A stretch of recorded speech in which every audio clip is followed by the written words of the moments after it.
வயலோ வயலோ வயலோ செழிக்க வாழ்வு தந்தானே, வயலோ வாழ்வு தந்தானே. அட பொன்னா விளையோ பூமிக்கு நல்ல விவரம் தந்தானே, உழவனின் உறவா வந்தானே.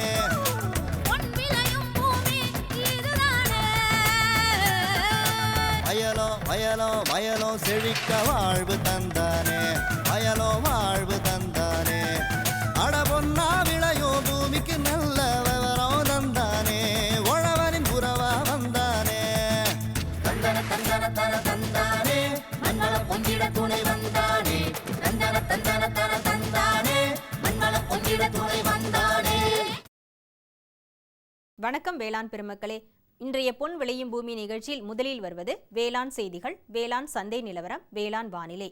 தொடர்ந்து வேளாண் தொழில்நுட்ப பகுதியில் உழவர் சேவையில் இஃப்கோ நிறுவனத்தின் பங்கு குறித்து சென்னை இஃப்கோ நிறுவன மேலாளர் பி. மதியழகன் தரும் தகவல்கள். இனி வருவது வேளாண் செய்திகள்.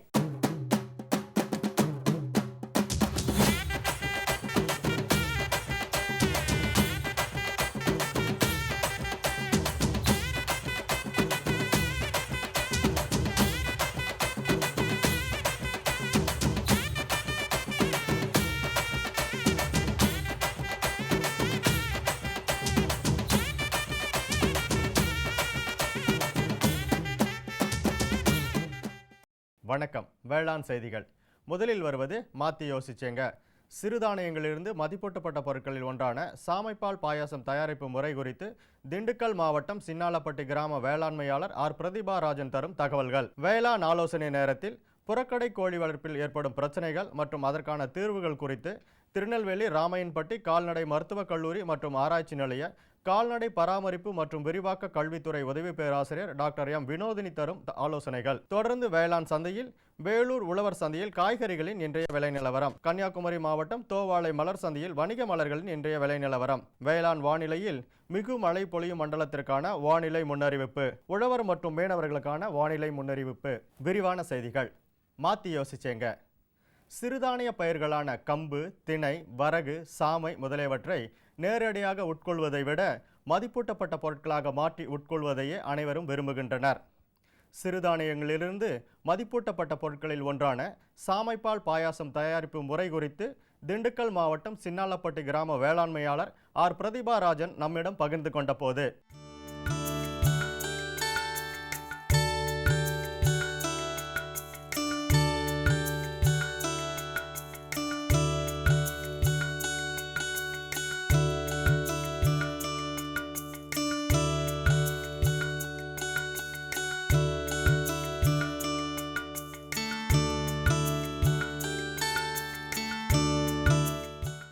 சிறு தொழில் ஏதாவது பண்ணலான்னு சொல்லி யோசித்தோம்.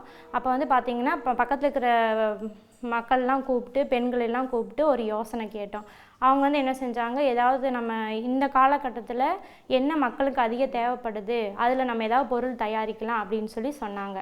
நாங்கள் என்ன செஞ்சோம் அப்படின்னா, பக்கத்தில் எந்த இடத்துல ட்ரைனிங் கொடுக்குறாங்க அப்படின்னு சொல்லி கேட்கும்போது பக்கத்தில் காந்தி கிராம பல்கலைக்கழகத்தில் ட்ரைனிங் கொடுக்குறாங்கன்னு சொன்னாங்க.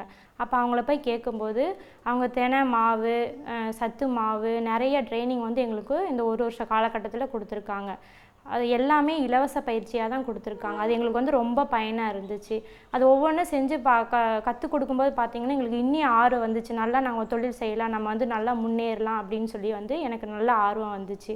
அப்புறம் பார்த்திங்கன்னா வீட்டில் பிள்ளைகள்லாம் ஸ்கூலுக்கு போயிட்டு வந்த பிறகு மாலை நேரத்தில் சும்மா இருப்பாங்க. அப்போ வந்து நம்ம வந்து ஸ்நாக்ஸ் எப்பயுமே வந்து டீ, காஃபி, பிஸ்கட் இந்த மாதிரி கொடுப்போம் இல்லைங்களா. அப்போ கொஞ்சம் டிஃப்ரெண்ட்டாக இருக்கட்டும் அப்படின்னு சொல்லி சாமையில் பாயாசம், தினையில் பாயாசம், இந்த மாதிரி ஏதாவது லட்டு, மாவு உருண்டை ஏதாவது பிடிச்சி கொடுத்தா பிள்ளைகளும் ஆர்வமாக விரும்பி சாப்பிட்றாங்க. அவங்களுக்கு பிடிச்ச மாதிரி நாங்கள் செஞ்சு கொடுக்குறோம். பிஸ்கட்ஸு எல்லாமே செஞ்சு கொடுக்குறோம். இப்போ வந்து நாங்கள் என்ன பண்ணலான்னா சாமையில் வந்து பாயாசம் செஞ்சு காமிக்கிறோம்.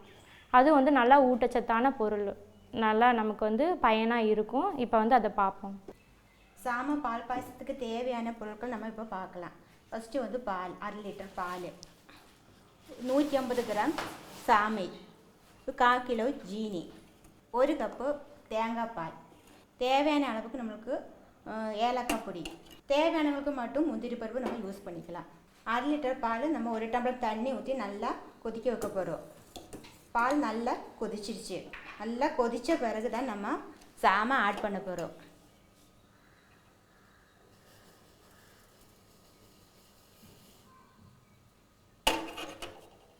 சாமை போட்ட பிறகு சாமை அரிசி போட்ட பிறகு நல்லா கிளறிட்டே இருக்கணும், அடியில் பிடிக்கக்கூடாது. அடுப்பு வந்து நல்லா சிம்பிளை வச்சுக்கணும். பாலோடு சேர்த்து நல்லா வெந்துருச்சு. இந்த டைமில் நம்மளுக்கு நம்ம சர்க்கரை ஆட் பண்ணிக்கலாம்.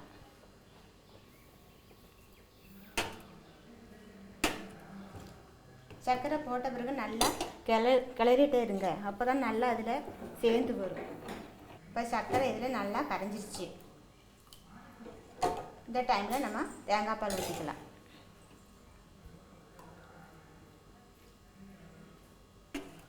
தேங்காய் பால் ஊற்றின பின்னாடி நம்ம கொதிக்கக்கூடாது, சும்மா லேசாக சூட் பண்ணாலே போதும்.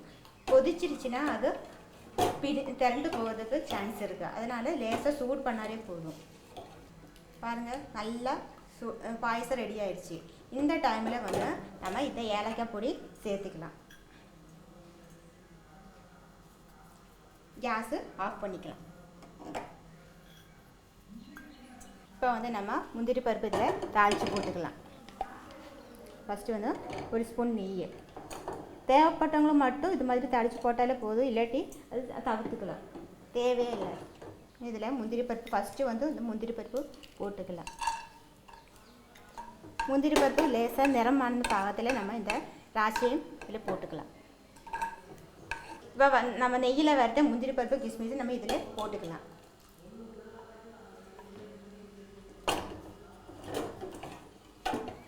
இப்போ சுவையான சாமை பால் பாயசம் ரெடி. வெறும் 1/4 மணி நேரத்தில் நம்மளுக்கு நம்ம குழந்தைகளுக்கு ஒரு நல்ல உணவு நம்ம செஞ்சு தாராளமாக கொடுத்துக்கலாம்.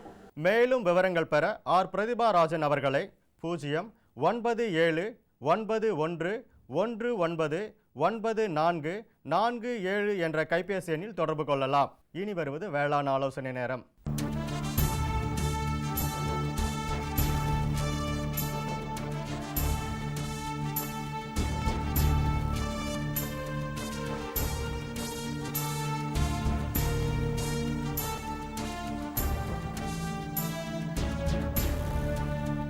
இன்றைய வேளாண் ஆலோசனை நேரத்தில் கோழி வளர்ப்பில் ஒன்றான புறக்கடை கோழி வளர்ப்பு 20 முதல் 30 நாட்டுக்கோழிகளை புறக்கடை பகுதியில் உள்ள காலி இடங்களில் வளர்க்கும் முறையாகும். திருநெல்வேலி கால்நடை மருத்துவக் கல்லூரி மற்றும் ஆராய்ச்சி நிலையம் மகளிர் நல மேம்பாட்டிற்காக கோழி வளர்ப்புக்கான பயிற்சிகள் மற்றும் கோழி வளர்ப்பில் ஏற்படும் பிரச்சனைகளுக்கான தீர்வுகளை வழங்கி வருகின்றது. புறக்கடை கோழி வளர்ப்பில் ஏற்படும் பிரச்சனைகள் மற்றும் அதற்கான தீர்வுகள் குறித்து திருநெல்வேலி ராமையன்பட்டி கால்நடை மருத்துவக் கல்லூரி மற்றும் ஆராய்ச்சி நிலைய கால்நடை பராமரிப்பு விரிவாக்க கல்வித்துறை உதவி பேராசிரியர் டாக்டர் எம் வினோதினி அவர்கள் தரும் ஆலோசனைகள். புறக்கடை கோழி வளர்ப்பில் ஏற்படும் தொழில்நுட்ப ரீதியான பிரச்சனைகள் பற்றி விரிவாக கூற உள்ளேன். இதில் 4 முக்கியமான பிரச்சனைகள் உள்ளன. ஒன்று தீவன மேலாண்மை, மற்றொன்று ஒட்டுண்ணிகளின் மேலாண்மை, நோய் தடுப்பு முறை மற்றும் விற்பனை மற்றும் சந்தைப்படுத்துதல் ஏற்படும் சிரமங்கள். முதலாவதாக தீவன மேலாண்மை.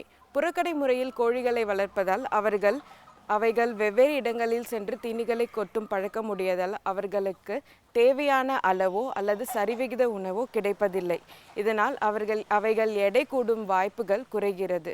இதனை சமாளிக்க ஒரு நாளொன்றிற்கு கோழிகளுக்கு 50 கிராம் கோழி தீவனம் அளித்தால் போதுமானது. மேலும் கால்நடை மருத்துவரின் ஆலோசனைப்படி அவர்களுக்கு சத்தூட்டிகள், தாதுப்புக்கள், உயிர் சத்துக்கள் போன்றவற்றை தகுந்த கால அட்டவணைப்படி அவைகளுக்கு நாம் அளித்தால் இச்சிரமத்தை களையலாம். இரண்டாவதாக நோய்கள் மேலாண்மை.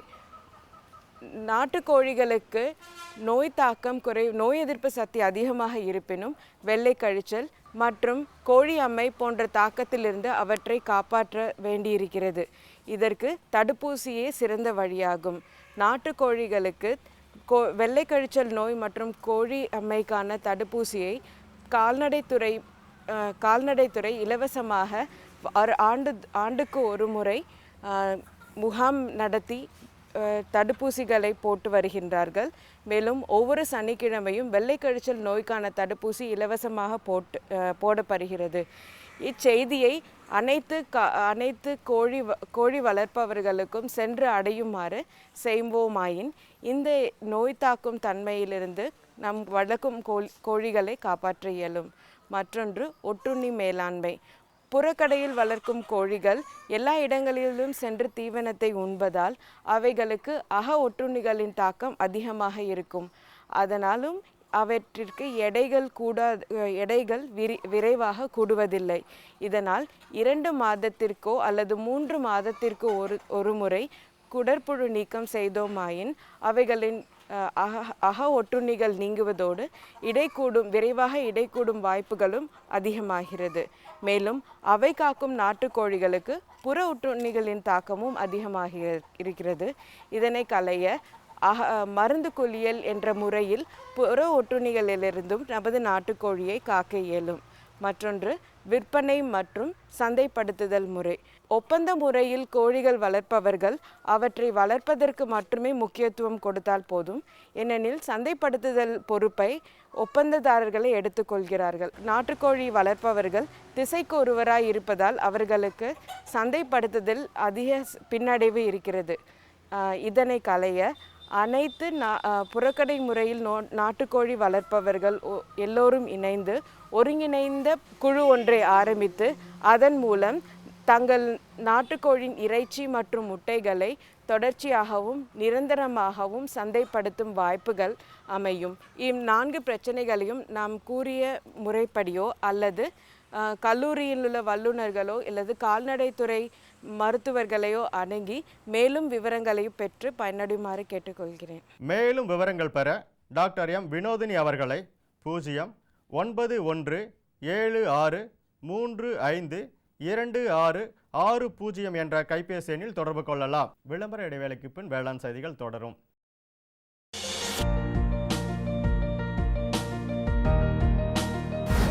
வேம்பு கலந்த யூரியா. சிறந்த உற்பத்திக்காக வேம்பு கலந்த யூரியா நம் நாட்டிலேயே 70 லட்சம் டன்னாக அதிகரிக்க 6 ஆலைகள் சீரமைக்கப்படுகின்றன. FCIL-இன் கோரக்பூர், சித்ரி, தல்ச்சர் மற்றும் ராமகுண்டம் ஆலைகள், HFCL-இன் பரௌனி மற்றும் BVFCL-இன் நாமருல் போர்ட் ஆகியன. பழம் நழுவி பாலில் விழுந்தது போல இப்பொழுது நம் நாட்டிலேயே வேம்பு கலந்த யூரியா உற்பத்தி செய்யப்படும். இதனால் விவசாயிகளுக்கு நன்மையே விளையும். 10% வரை தானிய உற்பத்தி அதிகரிக்கும். மண்ணில் 10 to 15% நைட்ரஜன் திறன் அதிகரிக்கும். சிறந்த உற்பத்திக்கு வேம்பு கலந்த யூரியா.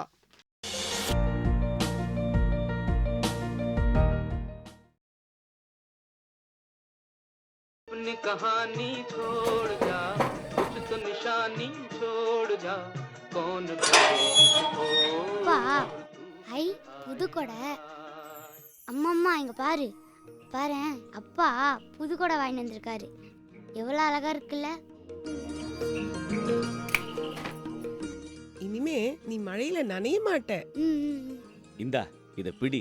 இது நம்ம வீட்டுக்கான கொடை, நம்ம விவசாயத்துக்கான கொடை, நம்ம எதிர்கால பாதுகாப்புக்கான கொடை. என்ன சொல்றீங்க? அட கடவுளே, இது பயிர் காப்பீடுமா? பயிருக்கு வறட்சி, வெள்ளம், புயல், பூச்சி அப்புறம் நோய் தாக்கிச்சுன்னா அரசோட இந்த திட்டத்துல பயிருக்கு நஷ்டஈடு கிடைக்கும். காப்பீட்டுக்கு எவ்வளவு செலவாச்சு? ரொம்ப கம்மி. பிரீமியம் கட்டுறதுல கவர்மெண்டே பண உதவி செய்யுது. தேசிய வேளாண் காப்பீட்டு திட்டம், மாற்றி அமைக்கப்பட்ட வேளாண் காப்பீட்டு திட்டம், வானிலை அடிப்படையிலான பயிர் காப்பீட்டு திட்டம், தென்னை மற்றும் எண்ணெய் பனை காப்பீட்டு திட்டம் ஆகியன செயல்படுத்தப்படுகின்றன. பயிர் காப்பீட்டு திட்டத்திற்கு தங்கள் வட்டார விவசாய அலுவலர், வேளாண் கூட்டுறவு கடன் சங்கங்கள் அல்லது அருகாமையில் உள்ள வணிக வங்கி கிளையினை அணுகவும். மேலும் விவரங்களுக்கு 1801801551 எண்ணிலும் www.farmer.gov.in இணையதளத்தையும் பாருங்கள். அட, இந்த கூட ரொம்ப நல்லா இருக்கே. பயிர் காப்பீட்டு திட்டத்தினால் பயனடையுங்கள், எதிர்காலத்தை பாதுகாத்துக் கொள்ளுங்கள். இனி வருவது வேளாண் சந்தை.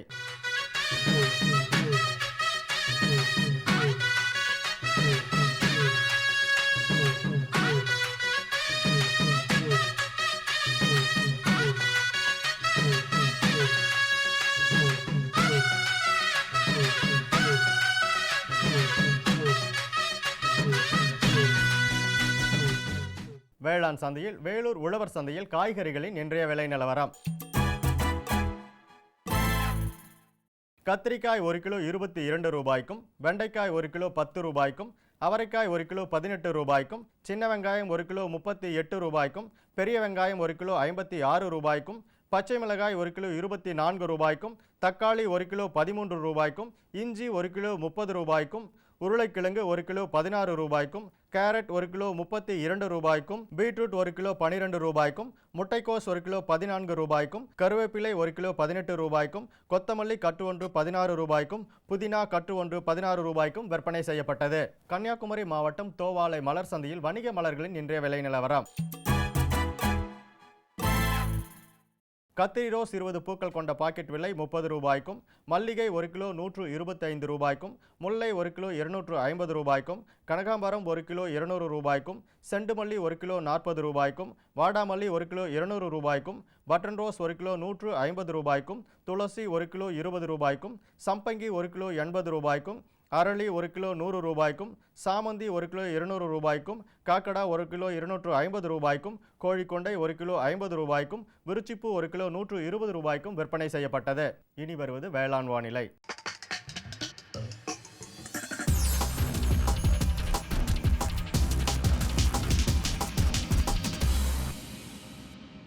வேளாண் வானிலையில் மிகு மழை பொழியும் மண்டலமான கன்னியாகுமரி மாவட்டத்தில் காற்றின் வெப்பநிலை அதிகபட்சமாக 33 டிகிரி செல்சியஸ் ஆகவும் குறைந்தபட்சமாக 24 டிகிரி செல்சியஸ் ஆகவும், காற்றின் ஒப்பு ஈரப்பதம் 88%ஆகவும், காற்றின் வேகம் மணிக்கு 11 கிலோமீட்டராகவும், மண்ணின் ஈரப்பதம் 15 சென்டிமீட்டர் ஆழத்தில் 22%ஆகவும், மண்ணின் வெப்பநிலை 15 சென்டிமீட்டர் ஆழத்தில் 31 டிகிரி செல்சியஸ் ஆகவும், மழை அளவு பதிவு இல்லை. சூரிய கதிர்வீச்சு 460 கலோரி பர் சென்டிமீட்டர் ஸ்கொயராகவும், வளிமண்டல அழுத்தம் 1006 ஹெக்டா பாஸ்கல் அளவாகவும் இருந்தது. வானிலை முன்னறிவிப்பு. உழவர்களுக்கான வானிலை முன்னறிவிப்பு. தமிழகம் மற்றும் புதுச்சேரியில் ஒரு சில இடங்களில் லேசானது முதல் மிதமான மழை பெய்யக்கூடும். மீனவர்களுக்கான வானிலை முன்னறிவிப்பு. பலமான காற்று வடமேற்கு மற்றும் மேற்கு திசையிலிருந்து மணிக்கு 45 முதல் 55 கிலோமீட்டர் வேகத்தில் வட தமிழகம் மற்றும் புதுச்சேரியின் கடலோர பகுதிகளில் வீசக்கூடும். இத்துடன் இன்றைய வேளாண் செய்திகள் நிறைவு பெறுகின்றன. நன்றி, வணக்கம். பிரதம மந்திரி வேளாண் நீர்ப்பாசன திட்டம், விவசாயிகளின் நன்மையை நோக்கிய முன்னேற்றம். பிரதம மந்திரி வேளாண் நீர்ப்பாசன திட்டம். ஒவ்வொரு வயலுக்கும் நீர், ஒவ்வொரு துளியிலும் அதிக விளைச்சல். சரியான நீர்ப்பாசன முறைகள் மற்றும் நீர் பாதுகாப்பின் புதிய தொழில்நுட்பங்களுடன் பூமியின் நீரளவு அதிகரிக்கும். வட்டார அளவில் நீர்ப்பாசன திட்டங்கள் நடக்கும். நீர்ப்பாசனமற்ற இடங்களிலும் நீர் பாய்ச்சுவதால் உற்பத்தி அதிகரிக்கும். இந்திய அரசின் மாபெரும் திட்டம் பிரதம மந்திரி வேளாண் நீர்ப்பாசன திட்டம்.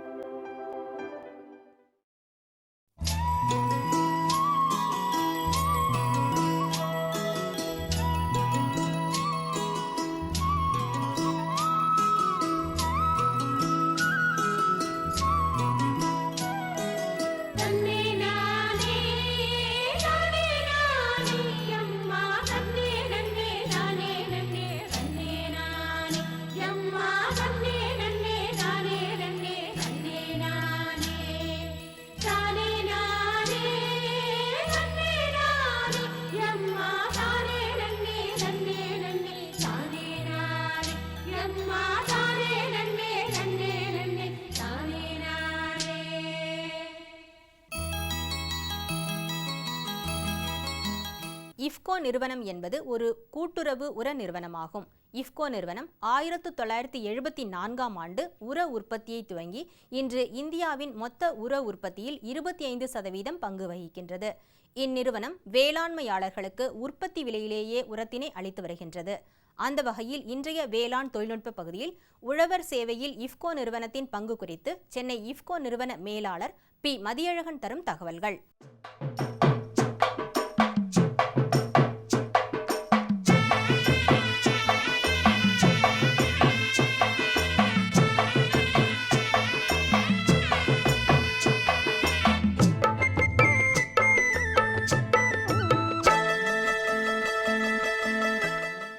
இன்றைக்கி நான் சொல்ல போகிற விஷயம் வந்து உழவர் சேவையில் இஃப்கோ. உங்களுக்கெல்லாம் தெரியும், இஃப்கோன்றது ஒரு கூட்டுறவு உர நிறுவனம். கூட்டுறவு சங்கங்கள்லாம் சேர்ந்து இந்த உர நிறுவனத்தை ஆரம்பிச்சிருக்காங்க. 1967 ஆரம்பிக்கப்பட்ட இந்த நிறுவனம் 1974 முத உர உற்பத்தி ஆரம்பித்தோம். ஆரம்பத்தில் ஒரு 10 லட்சம் டன் அளவுக்கு உரம் உற்பத்தி செஞ்சோம். இன்றைய தேதிக்கு கிட்டத்தட்ட 85 லட்சம் டன் நம்ம வந்து உரத்தை வந்து உற்பத்தி செய்கிறோம். அது மட்டும் இல்லாமல் வெளிநாடுகள்லேருந்து கிட்டத்தட்ட ஒரு 40 லட்சம் டன் இறக்குமதி செய்து ஒரு வருஷத்துக்கு கிட்டத்தட்ட 125 லட்சம் டன் உரத்தை விவசாயிகளுக்கு நம்ம வந்து விநியோகம் செய்கிறோம். இந்த உரம் எல்லாமே கூட்டுறவு சங்கங்கள் மூலமாக விவசாயிகளுக்கு கிடைக்குதுங்க. எந்தெந்த வகையான உரம் நம்ம செய்கிறோன்னு பார்த்தீங்கன்னா டிஏபி 10, 26, 26 காம்ப்ளெக்ஸ், 20, 20, 0, 13 இஃப்கோஃபாஸ் என்று சொல்லக்கூடிய கந்தகம் கலந்த ஒரு காம்ப்ளெக்ஸ் உரம், யூரியா, இந்த 4 உரத்தையும் நம்ம வந்து விவசாயிகளுக்கு கொடுத்துக்கிட்டு இருக்கோம். இந்த உரம் அனைத்தும் வந்து கூட்டுறவு சங்கங்கள் மற்றும் எங்களது துணை நிறுவனமான IFFDCயோட முகவர்கள் இவங்க மூலமாக வந்து விவசாயிகளுக்கு கொடுத்துக்கிட்டு இருக்கோம். உங்களுக்கெல்லாம் தெரியும், இப்போ வந்து உரம் வந்து தட்டுப்பாடாக இருக்கக்கூடிய ஒரு சூழ்நிலை இருக்குது. இந்த சூழ்நிலையில் இஃப்கோ நிறுவனமானது உலகம் முழுவதும் உரம் உற்பத்தி செய்வதற்கு தேவையான மூலப்பொருளெல்லாம் கொண்டு வந்து இந்தியாவில் இருக்கக்கூடிய தனது 5 தொழிற்சாலையில் உரத்தை உற்பத்தி செஞ்சு விவசாயிகளுக்கு கூடுமான வரை தட்டுப்பாடு இல்லாமல் கிடைக்கிறதுக்கு ஏற்பாடு செய்கிறோம். இது வந்து இஃப்கோ நிறுவனம் செய்யக்கூடிய மிகப்பெரிய சேவை. இன்றைக்கி நம்ம விற்கக்கூடிய உரம் பார்த்திங்கன்னா இந்தியாவில் உபயோகப்படுத்தக்கூடிய உரத்தில் 4 1 பங்கு, அதாவது 25% வந்து இஃப்கோ நிறுவனம் விவசாயிகளுக்கு கொடுத்துக்கிட்டு இருக்குங்க. அது மட்டும் இல்லாமல் உங்களுக்கெல்லாம் தெரியும், இப்போ வந்து யூரியா முழுவதும் கவர்மெண்ட் கண்ட்ரோலில் இருக்குது. யூரியாவோட விற்பனை விலையை வந்து மத்திய அரசாங்கம் நிர்ணயிக்கிறாங்க. ஆனால் காம்ப்ளெக்ஸ் உரங்களோட விற்பனை விலை அந்தந்த கம்பெனிகள் வந்து நிர்ணயிக்கிறாங்க. இன்றைக்கி நம்ம உரம் வந்து டிஏபி ஒரு மூட்டை 1185 ரூபாய்க்கு கிடைக்குது. ஆனால் மற்ற நிறுவனங்களோட டிஏபி விலை நீங்கள் வந்து மார்க்கெட்டில் பார்த்தீங்கன்னா 1210லேருந்து 1250 வரைக்கும் விற்கிறாங்க. அதாவது நம்ம உரத்தை விட ஒரு மூட்டைக்கு 25லேருந்து 65 ரூபா வரைக்கும் அதிகமாக பல நிறுவனங்கள் விற்றுக்கிட்டு இருக்காங்க. இது எதனால் சாத்தியம் என்று கேட்டால், இஃப்கோ நிறுவனம் ஒரு மிகப்பெரிய அளவில் வருஷத்துக்கு ஒரு 40 லட்சம் டன் நம்ம உற்பத்தி செய்கிறதாலையும், இது வந்து ஒரு விவசாயிகளோட சொந்த நிறுவனன்றதாலையும் அதிக லாபம் இல்லாமல் உற்பத்தி விலைக்கே வந்து நம்ம விவசாயிகளுக்கு கொடுக்குறோம். அதனால் வந்து விவசாயிகளுக்கு பார்த்திங்கன்னா ஒரு டன்னுக்கு 500லேருந்து 1300 ரூபா வரைக்கும் உரத்தில் லாபம் கிடைக்குது. இது வந்து விவசாயிகளுக்கு இஃப்கோ செய்யக்கூடிய ஒரு சேவை. ரெண்டாவது, கூட்டுறவு சங்கங்கள் மூலமாக விவசாயிகள் வந்து உரத்தை வாங்கும்போது அவங்க வாங்கக்கூடிய ஒவ்வொரு மூட்டைக்கும் அவங்கள வந்து ஒரு ஃப்ரீ ஆக்சிடென்ட் இன்சூரன்ஸ், அதாவது விபத்து காப்பீடு நம்ம வந்து இஃப்கோவிலேருந்து இலவசமாக செஞ்சு கொடுக்குறோம். ஒரு மூட்டைக்கு 4000 என்ற அளவில் ஒரு விவசாயிக்கு அதிகபட்சமாக 1 லட்சத்துக்கு நம்ம வந்து இன்சூர் பண்ணுறோம்.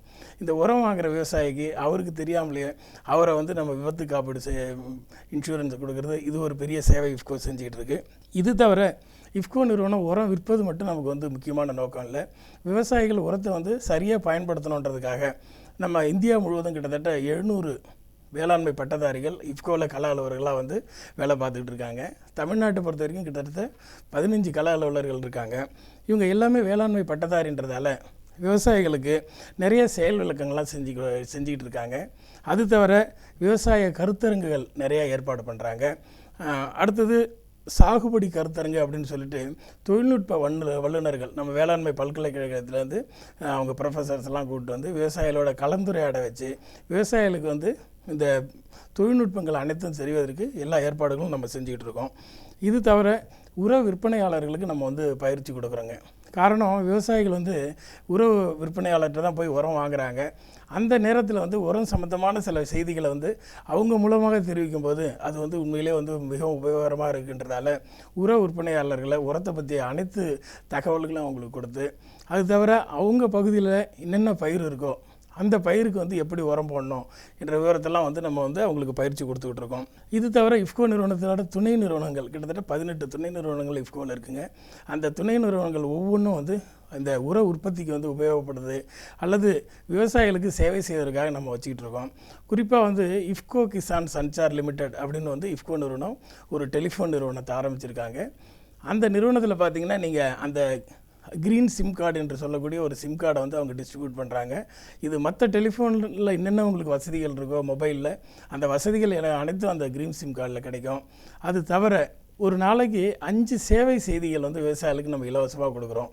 உங்களுக்கு தெரியும், மொபைலில் வந்து சாதாரணமாக எஸ்எம்எஸ்ன்றது டெக்ஸ்ட்டில் இருக்கும், நீங்கள் படித்து தெரிஞ்சுக்கணும். ஆனால் இந்த எஸ்எம்எஸ் வந்து உங்களுக்கு வந்து வாய்ஸ் எஸ்எம்எஸ்ன்னு சொல்லுவோம். விவசாயிகள் வந்து கேட்குறதுக்கு வசதியாக இருக்கும்.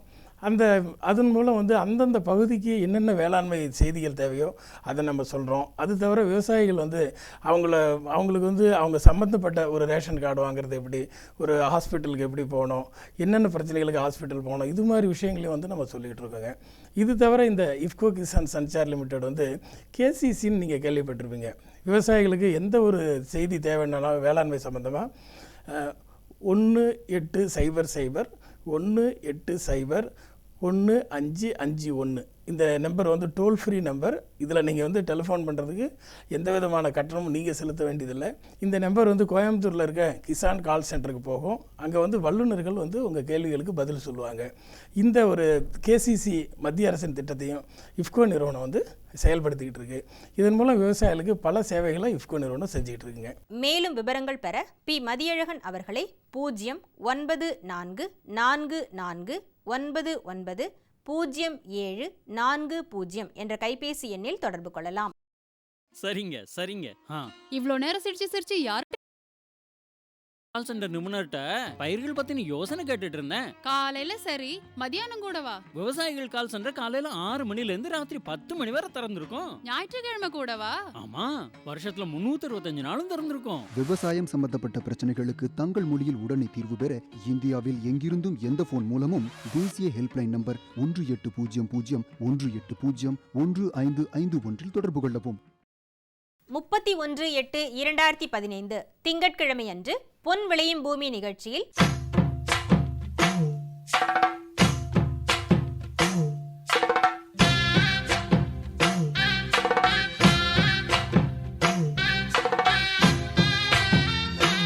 மாத்தி யோசிச்சேங்க பகுதியில் சிறுதானியங்களில் மதிப்பூட்டப்பட்ட பொருட்களாக கேழ்வரகு காய்கறி பிரியாணி தயாரித்தல் குறித்து திண்டுக்கல் மாவட்டம் நாகல் நகர் வேளாண்மையாளர் எஸ். கவிதா பானு தரும் தகவல்கள்.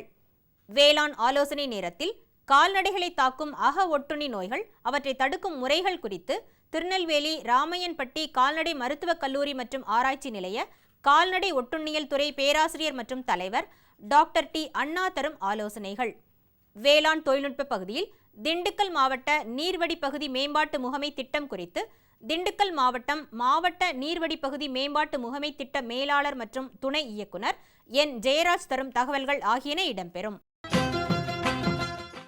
வேளாண் பெருமக்களே, இன்றைய நிகழ்ச்சியில் இடம்பெற்ற அனைத்து பகுதிகளும் உங்களுக்கு மிகவும் பயனுள்ளதாக அமையும் என நம்புகிறோம். பொன்விளையும் பூமி நிகழ்ச்சியினை நீங்கள் இணையதளம் வழியாகவும் காணலாம்.